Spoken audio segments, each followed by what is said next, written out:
लेकिन ये बजट जो है ये गवर्नमेंट ऑफ इंडिया की बजट नहीं है, ये जम्मू कश्मीर के लोगों की बजट है। इस बजट को बनाने के लिए कितनों से मशवरे हुए, एक एक एमएलए, पहली मर्तबा इस मुल्क में ऑनरेबल एमएलएज को बजट फॉर्मेशन के कंसल्टेशन के प्रोसेस में शामिल किया गया। पहले 5-6 साल जो बजट पेश हुए पार्लियामेंट में हुए, आपको उस वक्त तो पता ही नहीं होता था कि बजट में ऐलान क्या हुआ।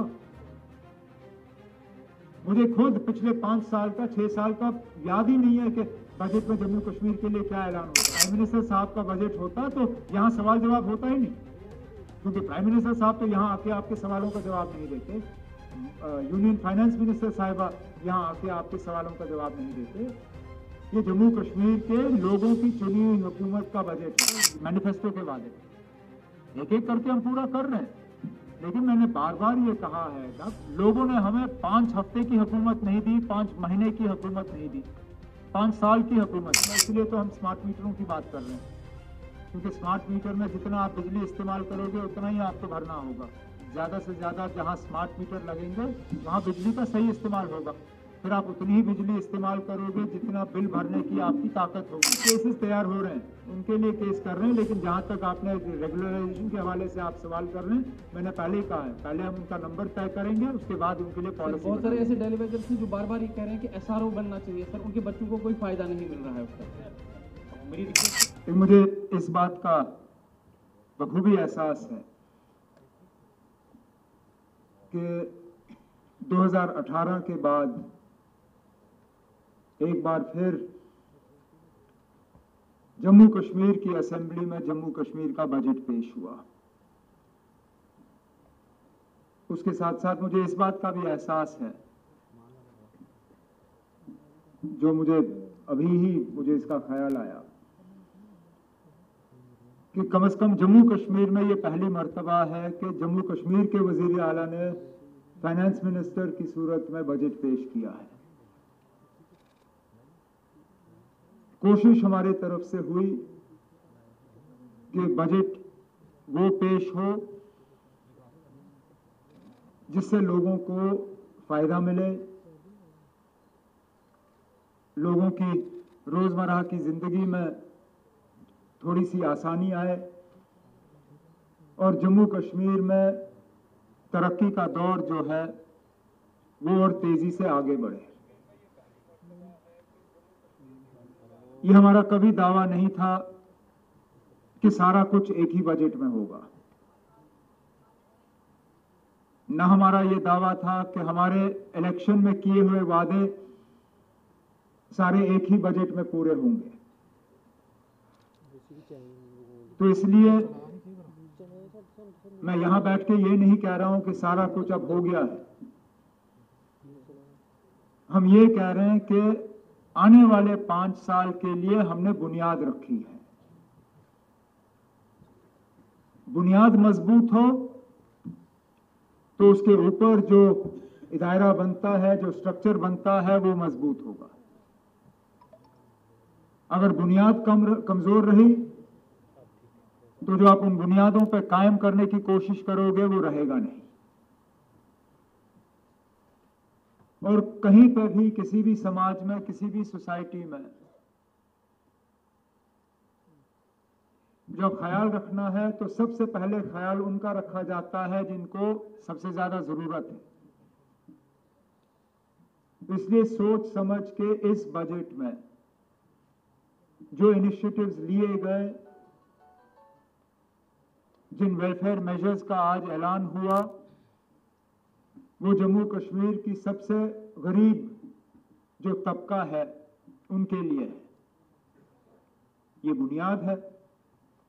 आगे जैसे जैसे हम जाएंगे और हमारी माली हालत बेहतर होती जाएगी, जो सोशल वेलफेयर मेजर्स हमें लेने होंगे उनका दायरा जो है बढ़ता जाएगा। लेकिन फिलहाल मैं अपनी जगह मुतमईन हूं कि जिन हालात में आज जम्मू कश्मीर है फाइनेंशियली, और एक UT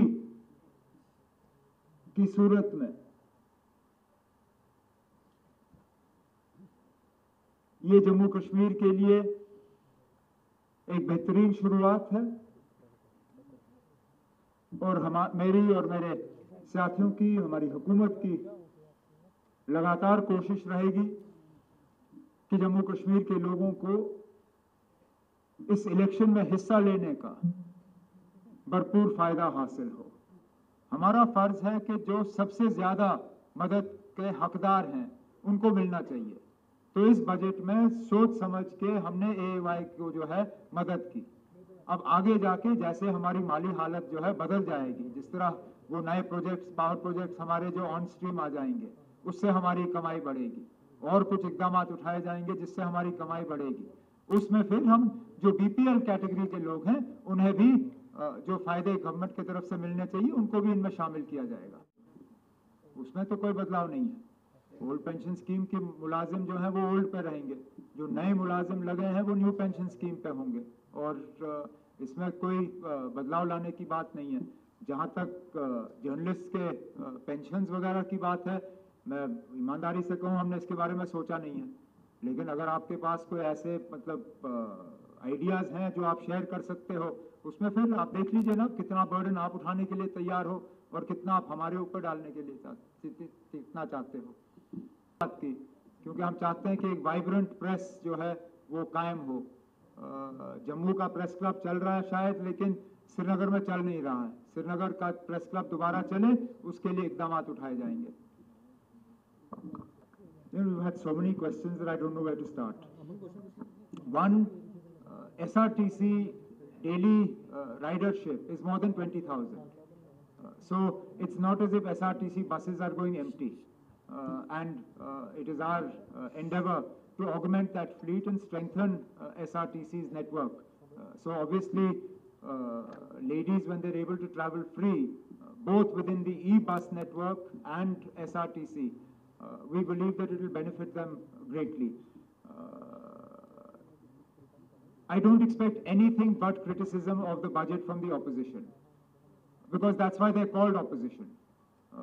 If they were anything else, they would be in government. I mean, it would be difficult for you to find me an example where an opposition has come out from Parliament or the Assembly and praised the budget. Therefore, that's not for me any sort of criteria. I believe that we have presented a budget that is people-friendly. It's a love letter to the people of Jammu and Kashmir.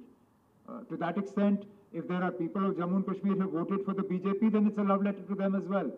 But it's also a love letter to the people who voted for NC, voted for Congress, that voted for PDP, and a love letter to the people of Jammu and Kashmir who didn't vote at all. So let's not be sort of unfair and make this as a love letter only to the BJP. It's a love letter to the people of Jammu and Kashmir. Now, on the third thing, I think that proverb was not an expression of helplessness, because there is a balm. If that proverb had been about the absence of a balm at all, then it would have been helpless. There is a balm, but there are many wounds, which is a fact. I mean, if you go by the numbers that Santosh put in front of you, if you go by the numbers that I put in front of you in the assembly, the fact is that the problems are many, but the resources are limited. And that's why this budget was an exercise in trying to do the maximum good with the least deployment of resources. As our resource position improves, as we move more towards a self-sufficient Jammu and Kashmir, obviously that will change.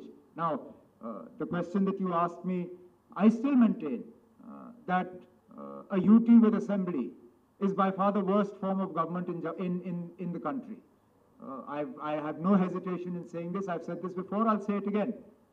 There should only be two systems in this country. Either you have a UT without assembly, or you have a state. Because please remember, union territories were envisaged as territories that were too small to be states. That criteria does not apply to J&K. So, that's it. Okay. UNT manifesto के वादे एक एक करके हम पूरा कर रहे हैं, लेकिन मैंने बार बार ये कहा है ना, लोगों ने हमें 5 हफ्ते की हुकूमत नहीं दी, 5 महीने की हुकूमत नहीं दी, 5 साल की हुकूमत दी। अब रोज आप मुझसे पूछोगे ना कौन सा वादा पूरा किया, कौन सा वादा पूरा किया। आप 5 साल की बात पूछिए ना। जब 5 साल का अरसा पूरा होगा उस दिन बैठिए और मुझसे पूछिए यहाँ 5 साल हो गए, बताइए आपने इस 5 साल में क्या किया, फिर मैं बता दूंगा। अब रोज थोड़ी ना मुझे ये बताना है ना, ये कोई चेकलिस्ट तो नहीं है ना कि आज मैंने ये वादा पूरा किया, ये पूरा किया, ये पूरा किया। 5 साल के बाद मैं अपना चेकलिस्ट आपके सामने बता दूंगा और आपको कहूंगा ना ये मेरे वादे थे, ये हमारी अचीवमेंट्स हैं। अब अगर पीएम साहब जम्मू कश्मीर को एक डेवलप्ड स्टेट देखना चाहते हैं तो क्या मैं ये कहूं कि ना ये नहीं होना चाहिए?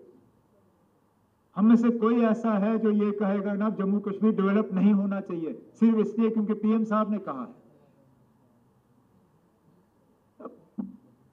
अगर मरकज की हुकूमत के इरादे जम्मू कश्मीर के लिए सही हो तो ठीक है ना, हम भी उसी दिशा में चलेंगे। लेकिन ये बजट जो है ये गवर्नमेंट ऑफ इंडिया की बजट नहीं है, ये जम्मू कश्मीर के लोगों की बजट है। इस बजट को बनाने के लिए कितनों से मशवरे हुए, एक एक एमएलए, पहली मर्तबा इस मुल्क में ऑनरेबल एमएलएज को बजट फॉर्मेशन के कंसल्टेशन के प्रोसेस में शामिल किया गया, उनसे उनकी राय मांगी गई, उनके सुझाव मांगे गए। इससे पहले 5-6 साल जो बजट पेश हुए पार्लियामेंट में हुए, आपको उस वक्त तो पता ही नहीं होता था कि बजट में ऐलान क्या हुआ। मुझे खुद पिछले 5 साल का 6 साल का याद ही नहीं है कि बजट में जम्मू कश्मीर के लिए क्या ऐलान होता था। आज जम्मू कश्मीर के बजट पे आप लोग तबसरा कर रहे हो, डिस्कशन कर रहे हो, हमसे सवाल पूछ रहे हो। पिछले 6 साल बजट को लेके सवाल कहां हुए? अगर ये प्राइम मिनिस्टर साहब का बजट होता तो यहां सवाल जवाब होता ही नहीं, क्योंकि प्राइम मिनिस्टर साहब तो यहां आके आपके सवालों का जवाब नहीं देते, यूनियन फाइनेंस मिनिस्टर साहिबा यहां आके आपके सवालों का जवाब नहीं देते। ये जम्मू कश्मीर के लोगों की चुनी हुई हुकूमत का बजट है।